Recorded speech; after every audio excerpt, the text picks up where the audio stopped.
You have no right to stand here. The words sliced through me as Darius, our pack's head warrior, shoved me aside. I fell to my knees, dirt grinding into my palms.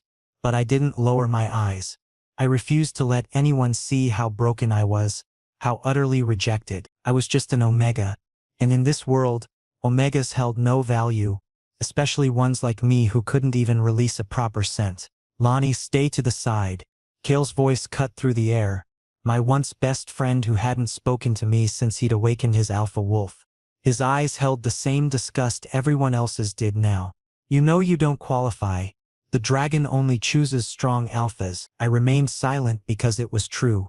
No omega had ever ridden a dragon. And me? I was a broken omega with an incomplete wolf and a fragmented scent. Inside I was hollow. Yet something pulsed in my chest.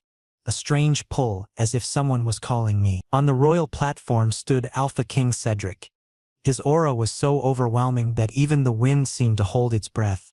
Beside him, a massive and magnificent dragon stood motionless, its scales shimmering blue and gold, and its eyes were fixed on me. Only me. King Cedric made his announcement from the platform. Whoever rides this dragon will become my second in command. This isn't merely a test of strength. It's a test of trust. One by one, the alphas approached. First was Ajax, the pack's strongest alpha. He stepped toward the dragon, extended his hand, and the dragon hurled him away with a single roar. Then came Dylan, then Marcus. All fell. The dragon didn't even acknowledge them. Then the dragon turned its neck, directly toward me. My breath caught, its blue eyes locked onto mine, and it began walking slowly in my direction. My heartbeat thundered so loudly I thought everyone would hear. Whispers erupted around me. What's happening? Why is the dragon approaching that broken omega? King Cedric looked equally stunned, his gray eyes fixed on me, intense, sharp, trying to comprehend what was unfolding. The dragon stopped before me. It lowered its massive head near my chest, inhaling my scent. Then it placed its neck beneath my hand. I couldn't move. The emotions swirling inside me were so tangled I didn't know what to feel. Tears welled in my eyes, but I forced them back. Impossible. Kale's voice trembled. King Cedric descended from the platform, approaching me slowly. His scent, sandalwood and burnt cedar, flooded my senses. He stopped directly in front of me, so close I could feel his warmth radiating. What is your name? His voice was low but edged with something unreadable. Lonnie.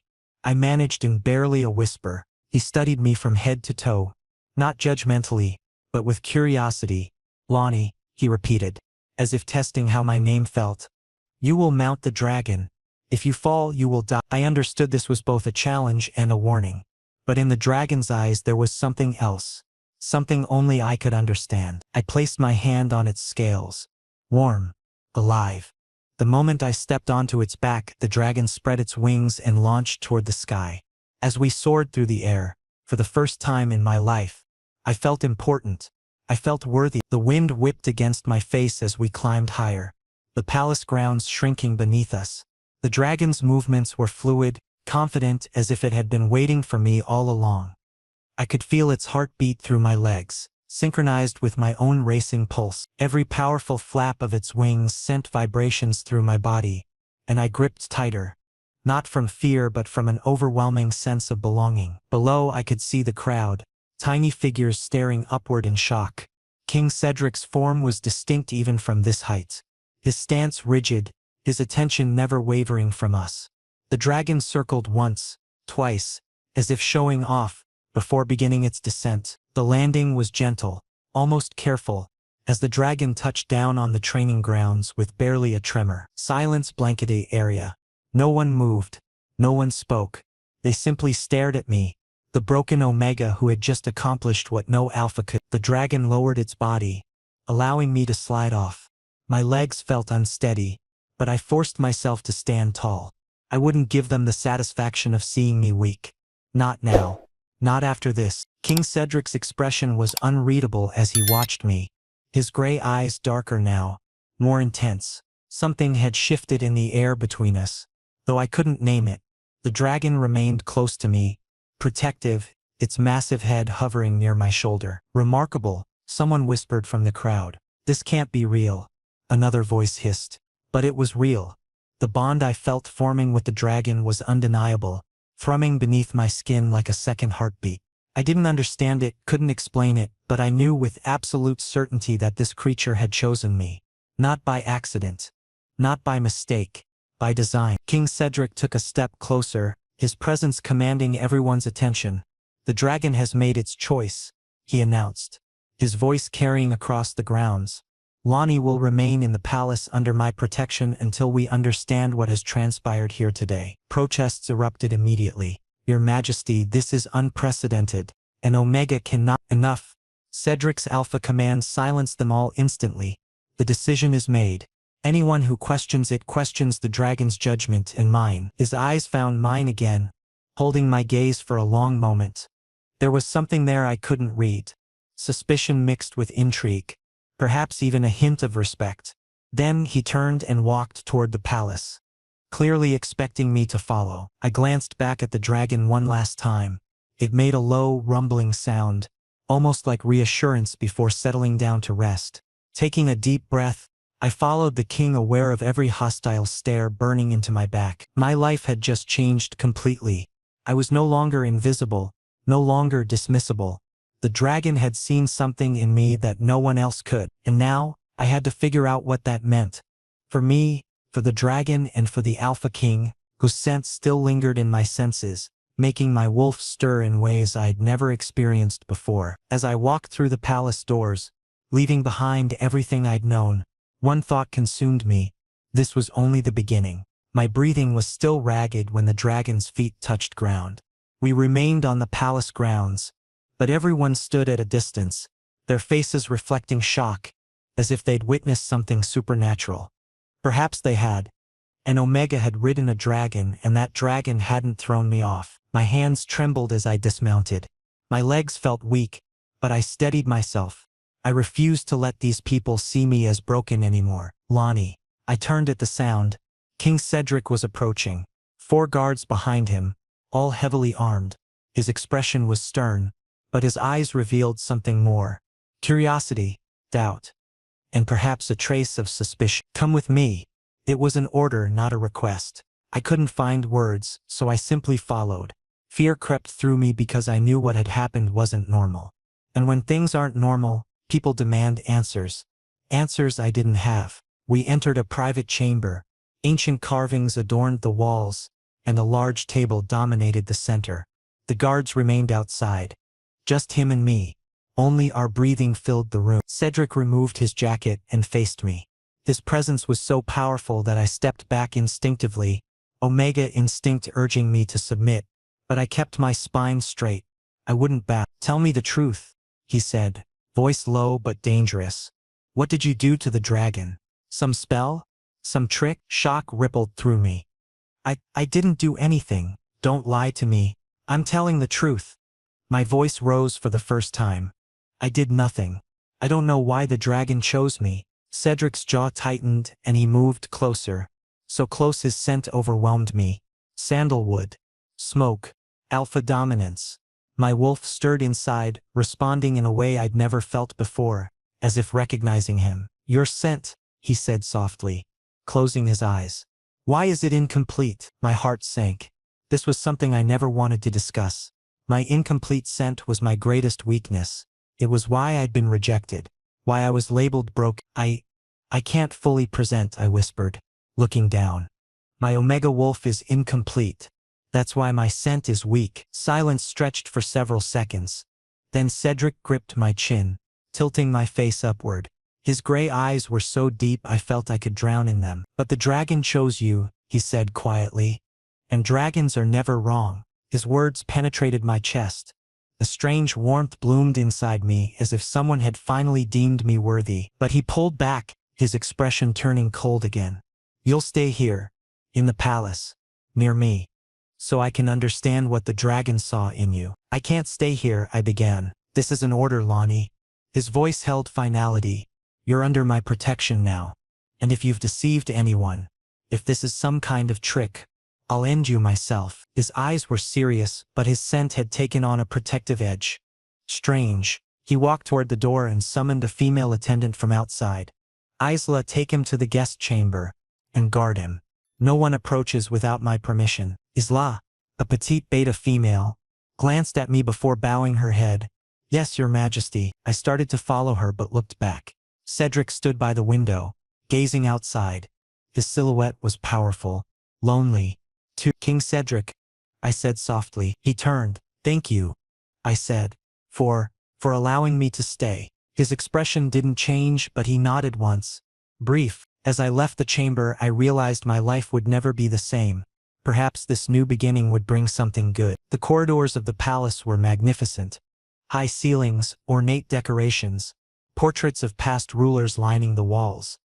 Isla walked slightly ahead of me, her steps measured and professional. She hadn't spoken since we'd left Cedric's chamber, and I didn't push for conversation. My mind was too overwhelmed. When we reached my assigned room, Isla pushed open the heavy wooden door. My breath caught. The chamber was enormous, far larger than anywhere I'd ever slept. A massive bed with silk sheets dominated one side. A fireplace crackled gently on another, and tall windows overlooked the palace gardens. This is your room, Isla said, her voice neutral. Meals will be brought to you unless the king summons you elsewhere. There are fresh clothes in the wardrobe and a bathing chamber through that door. She pointed to a side entrance. Thank you, I managed. She studied me for a moment, her expression softening slightly. You've caused quite a stir today. Many are confused. Some are angry. But, she paused. Some believe the dragon saw something real in you. Before I could respond, she bowed and left, closing the door behind her. I stood alone in the opulent room, feeling completely out of place. This was meant for nobility, for people of status, not for broken omegas like me. I walked to the window, looking out at the sprawling grounds below. In the distance I could see the dragon, now resting in what appeared to be a specially designed enclosure, though the gates were open as if the creature could leave whenever it wished. My chest tightened with emotion. That magnificent being had chosen me, and I still couldn't understand why. A knock interrupted my thoughts. Enter, I called. Isla returned carrying a tray of food. I thought you might be hungry.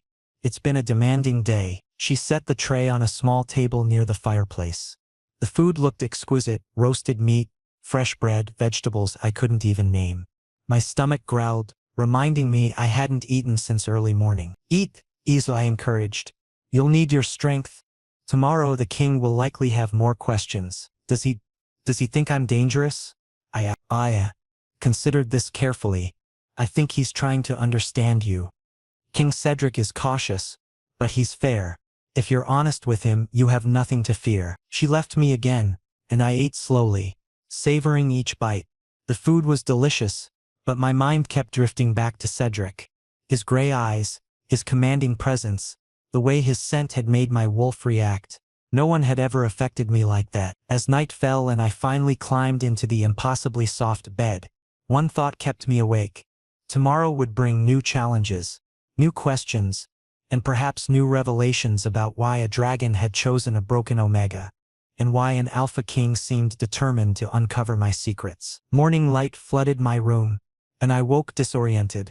The chamber was so spacious, the bedding so soft, the surroundings so beautiful. I'd never slept anywhere like this. I'd barely slept at all. Actually, my mind had spun with memories from yesterday. The dragon, King Cedric, his gray eyes, his scent. I shook my head. It all felt surreal. But when I went down to the dining hall, Isla had insisted I attend breakfast. Reality struck hard. The hall was filled with high-ranking wolves, alphas, betas. Every gaze fixed on me like I was some strange creature.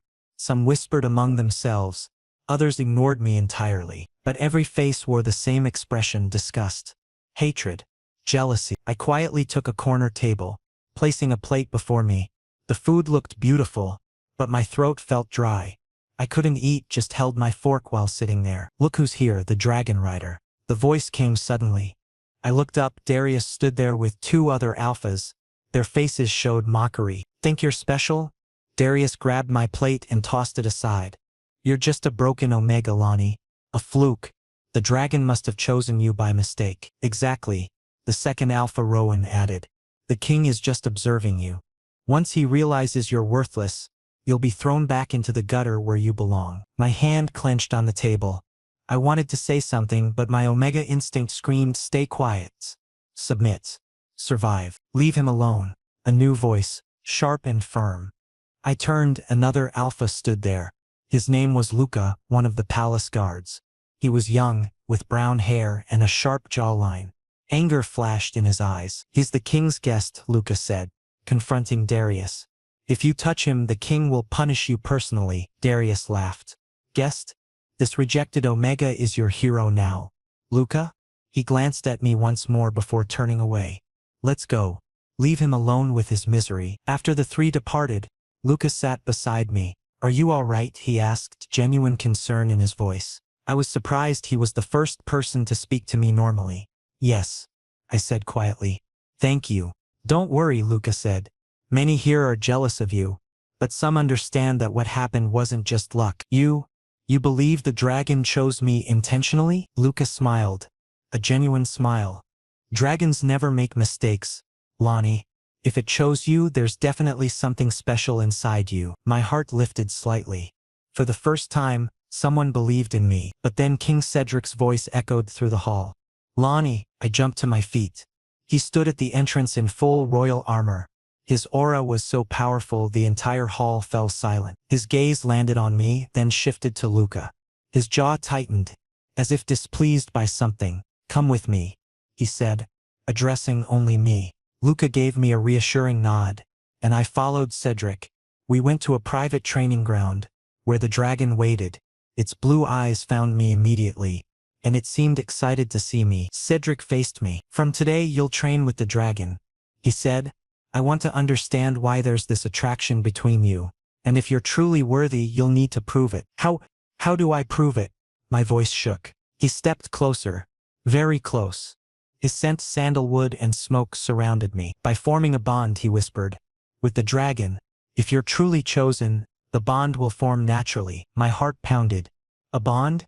With the dragon? And if the bond doesn't form? I asked. His gray eyes pierced through me.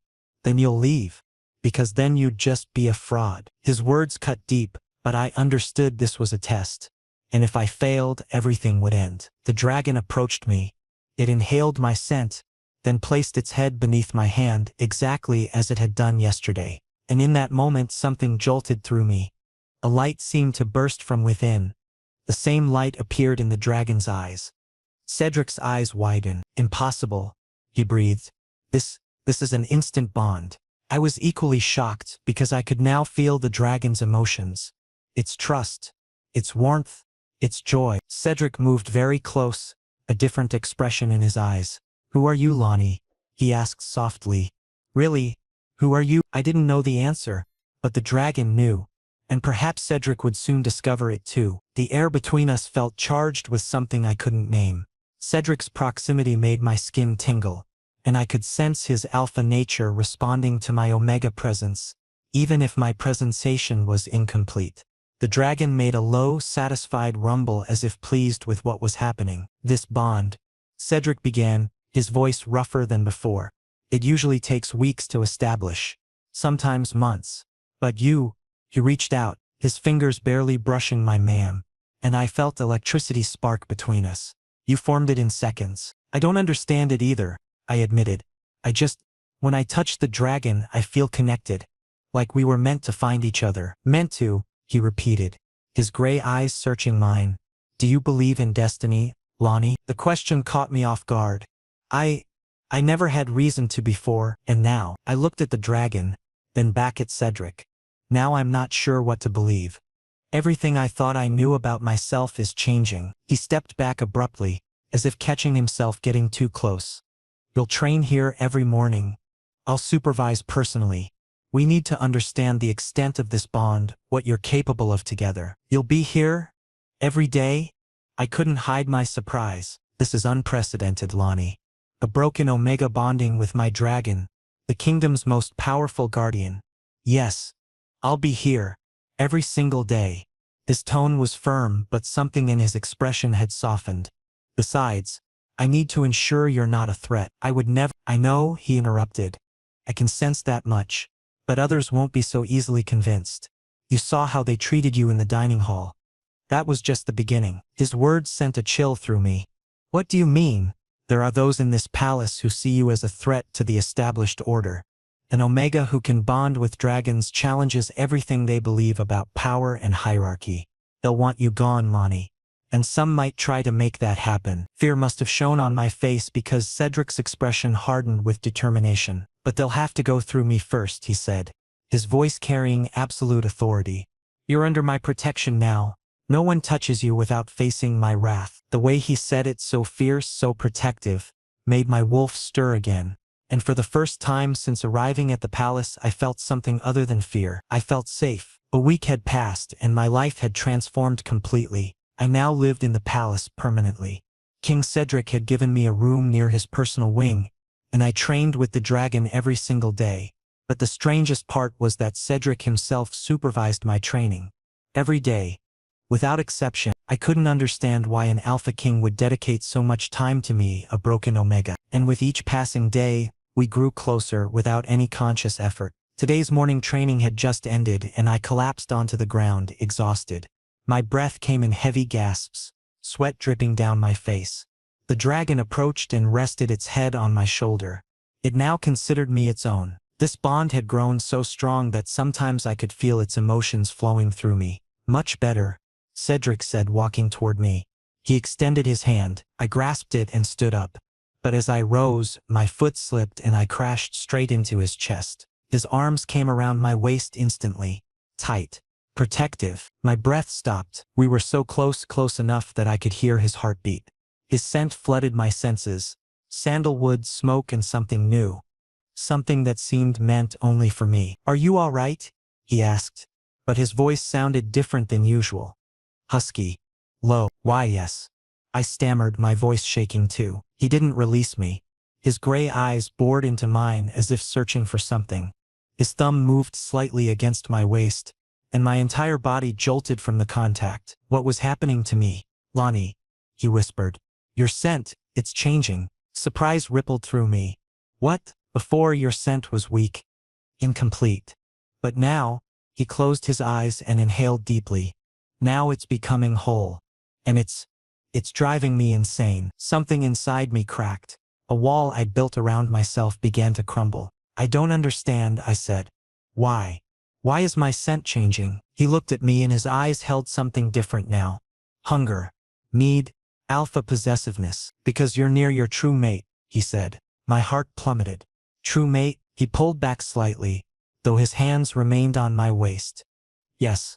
When an Omega is close to their destined Alpha, their scent completes itself.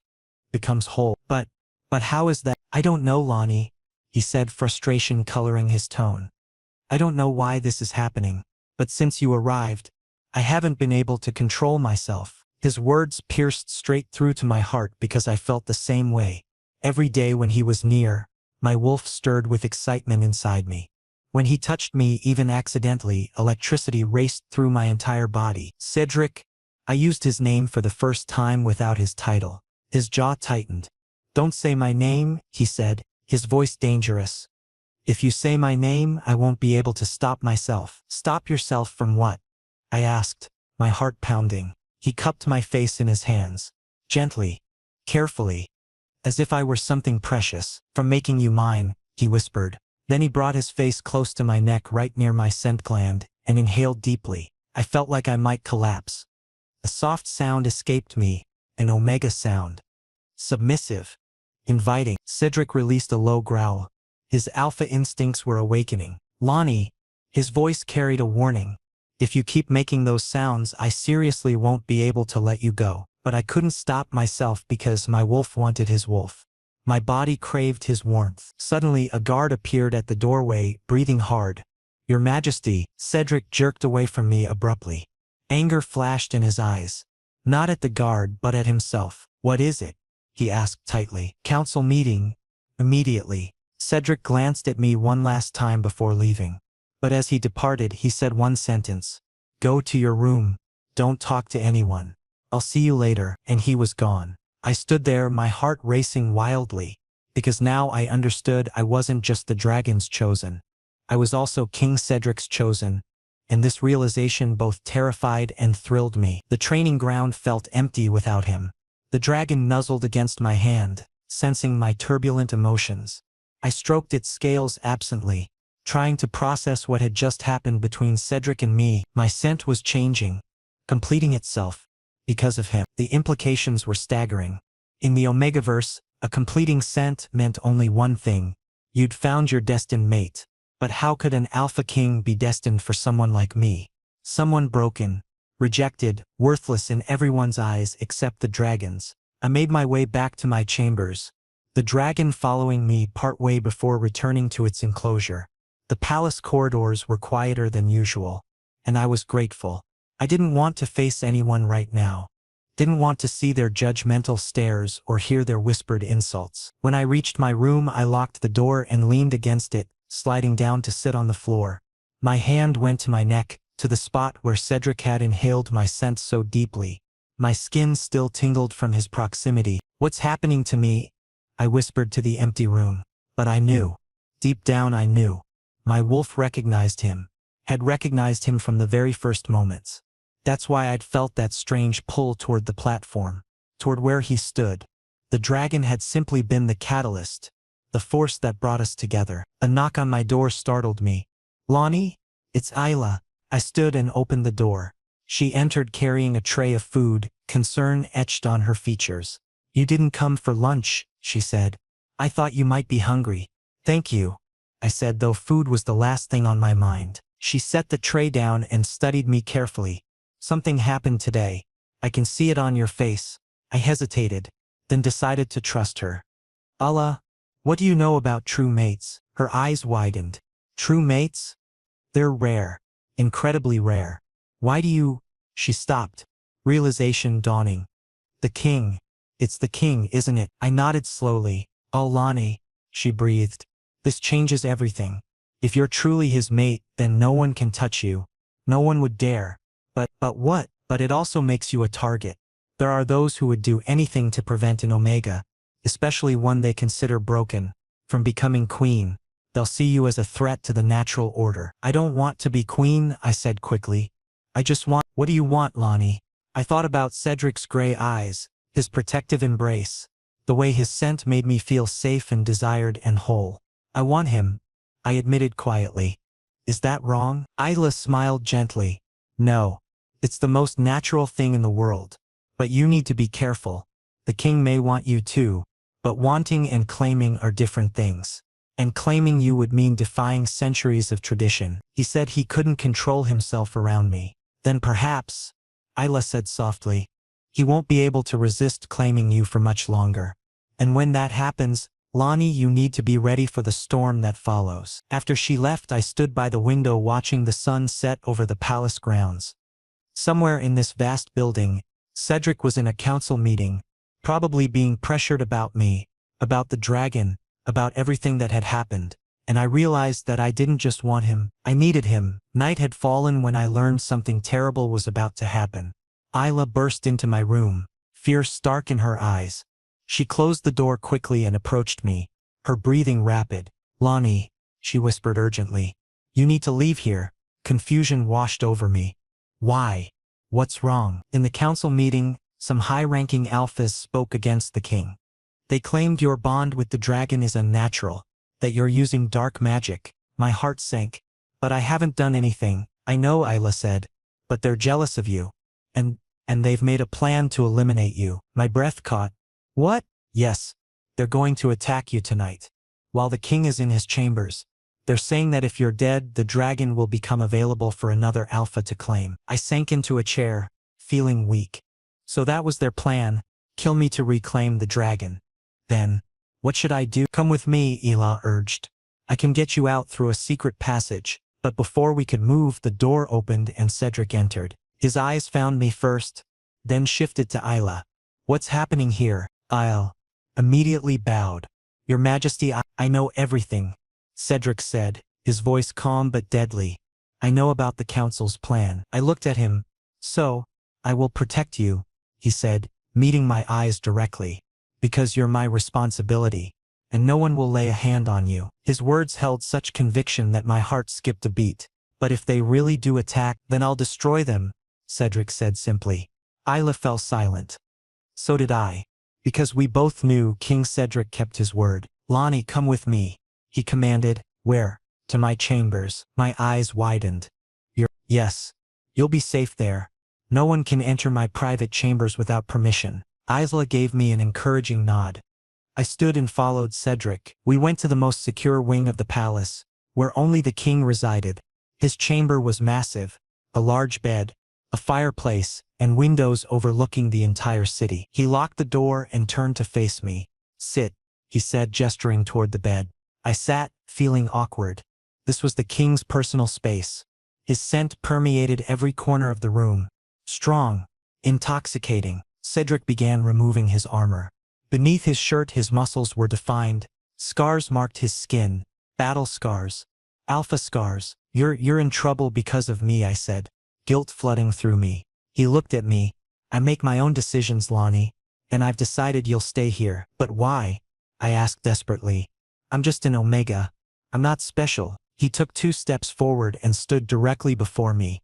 His fingers gripped my chin, tilting my face upward. You are special, he said, his voice intense.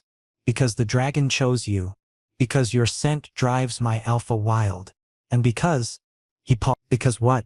I whispered. Because I want to make you mine. My breath stopped entirely. He cupped my face in his hands, gently. I know this is happening fast. I know you might not be ready. But Lonnie, I can't deny it anymore. You're my mate. Tears filled my eyes, but they weren't from pain. They were from happiness. I feel it too, I finally admitted. Since you first looked at me, my wolf recognized you. A flash of possessiveness lit his gray eyes. Alpha need, then give me permission, he said. Give me permission to claim you. Claim? My heartbeat accelerated. Yes. My mark on your scent gland, so the entire world knows you're mine. This was a huge commitment, a permanent bond. But my heart was screaming. Yes. Yes. Yes. I whispered. Wild hunger filled his eyes. He placed his face against my neck right at my scent gland and kissed it softly. My entire body flooded with electricity, and then he bit down. Gentle. Careful. But possessive. I released a soft moan and his grip on me tightened.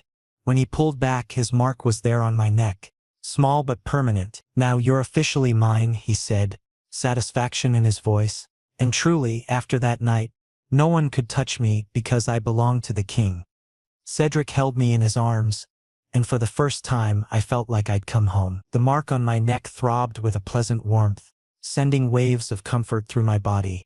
Cedric's scent wrapped around me like a protective cocoon, and I could feel our bond solidifying, becoming real, tangible, unbreakable. How do you feel? He asked, his voice softer than I'd ever heard it. Complete, I answered honestly.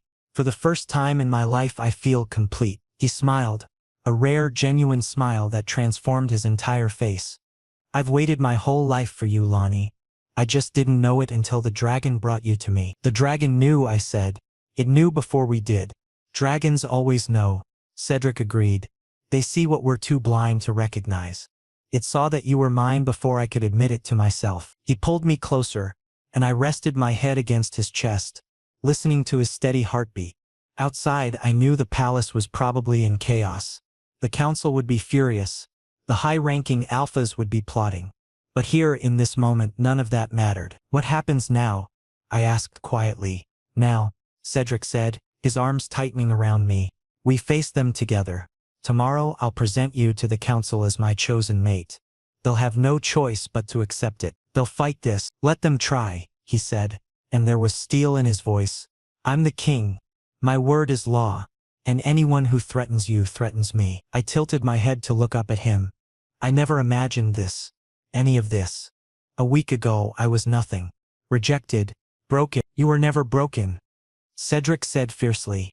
You were incomplete because you hadn't found me yet, just as I was incomplete without you. But now we're whole.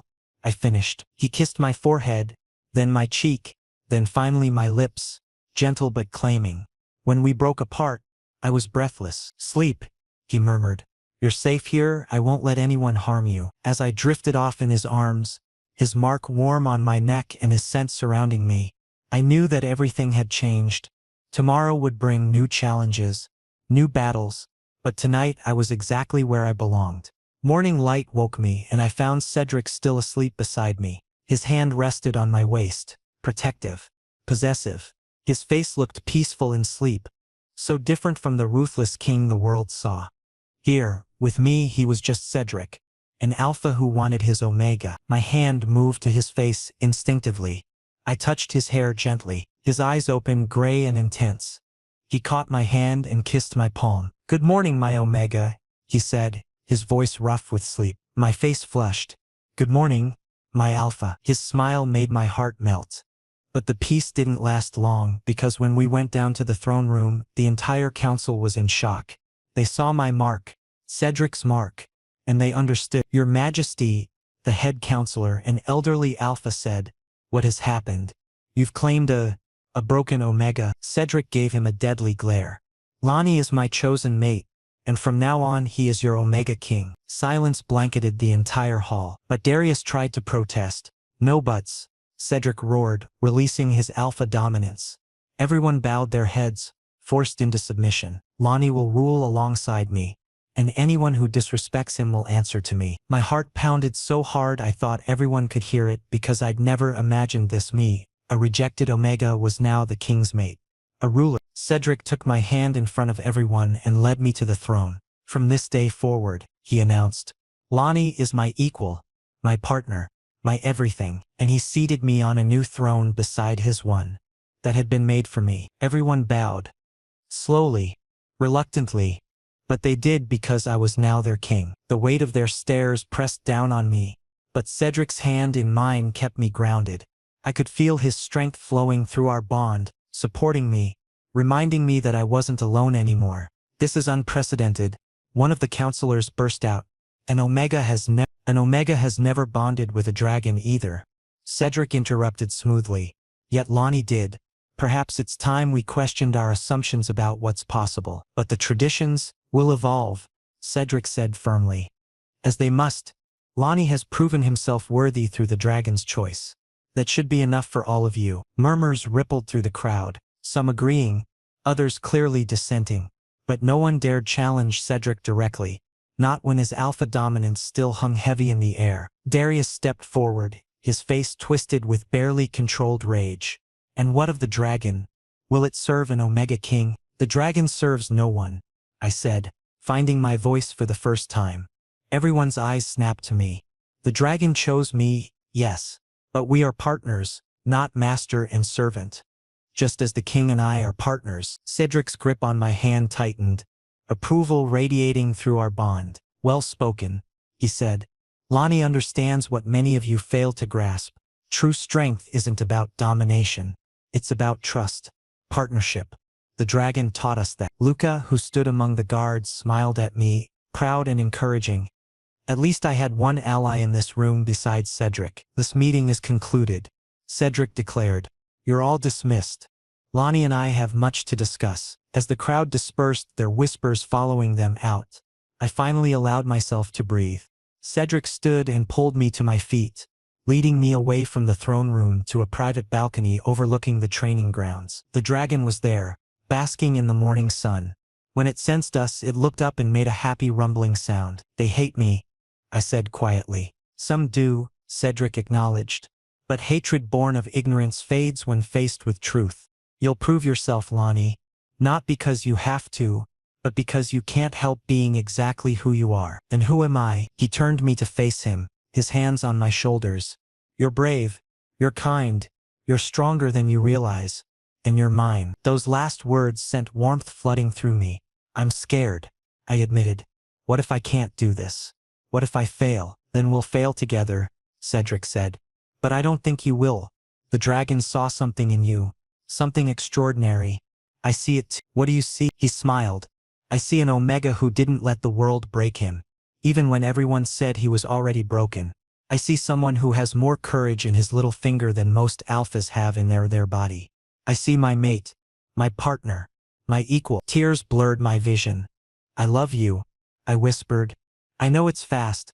I know we barely know each other, but I love you too," he said, cutting off my rambling. I think I started loving you the moment the dragon chose you. When I saw you stand up after everyone had knocked you down.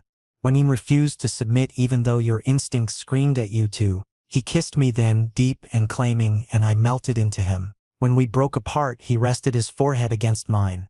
We'll face whatever comes together. The council, the traditionalists, anyone who tries to separate us. They'll all learn that our bond is unbreakable. Unbreakable, I repeated, testing the word. Unbreakable, he confirmed. Several months later, Cedric and I flew through the sky on the dragon's back, soaring through clouds and wind. I looked back at him and his gray eyes found mine. He smiled, genuine and soft. Did you ever imagine your life would turn out like this? He asked. I shook my head. Never. Not even in my wildest dreams. Are you happy? I laughed. Happier than I ever thought possible. He pulled me into his arms, tight, warm, safe. I love you so much, Lonnie, he whispered. And I looked into his eyes, seeing truth, commitment. Forever. I love you too, Cedric. With everything I am. And in that moment, high in the sky, among the clouds, on the dragon's back, we were complete, because I'd found my home. My mate.